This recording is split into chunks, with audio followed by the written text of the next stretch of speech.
30 വയസ്സ് കഴിയുമ്പോൾ തന്നെ ആളുകളിൽ ഡയബറ്റിസ് രോഗം കണ്ടെത്തുകയാണ്. എങ്ങനെയാണ് ഈ ഡയബറ്റിസ് രോഗം ഉണ്ടാകുന്നത്?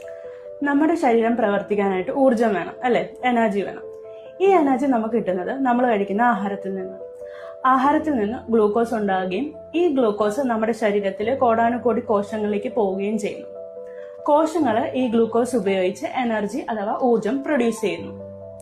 അതായത് നമ്മുടെ കോശം എന്ന് പറയുന്നത് ലോക്ക് വെച്ച് പൂട്ടിയിരിക്കുന്ന ഒരു മുറി പോലെയാണ്. കൃത്യമായ ഒരു കീ വെച്ച് തുറന്നാൽ മാത്രമേ ഗ്ലൂക്കോസിന് ഈ മുറിയിലോട്ട്, അതായത് കോശങ്ങളിലേക്ക് കയറാനായിട്ട് സാധിക്കുകയുള്ളൂ. അപ്പൊ ഈ കീ എന്ന് പറയുന്നത് ഇൻസുലിനും ഈ ലോക്ക് എന്ന് പറയുന്നത് ഇൻസുലിൻ റിസപ്റ്റേഴ്സും ആണ്. ഈ ലോക്കിനോ കീക്കോ എന്തെങ്കിലും സംഭവിച്ചു കഴിഞ്ഞാൽ നമുക്ക് ഈ റൂമിലോട്ട് കയറാനായിട്ട് സാധിക്കത്തില്ല. അതേപോലെ തന്നെ ഇൻസുലിന്റെ അളവ് കുറയുകയോ അല്ലെങ്കിൽ ഇൻസുലിൻ റിസപ്റ്റേഴ്സിന് എന്തെങ്കിലും സംഭവിക്കുകയോ ചെയ്തു കഴിഞ്ഞാൽ നമ്മുടെ ഗ്ലൂക്കോസിന് കോശങ്ങളിലേക്ക് കയറാനായിട്ട് സാധിക്കത്തില്ല.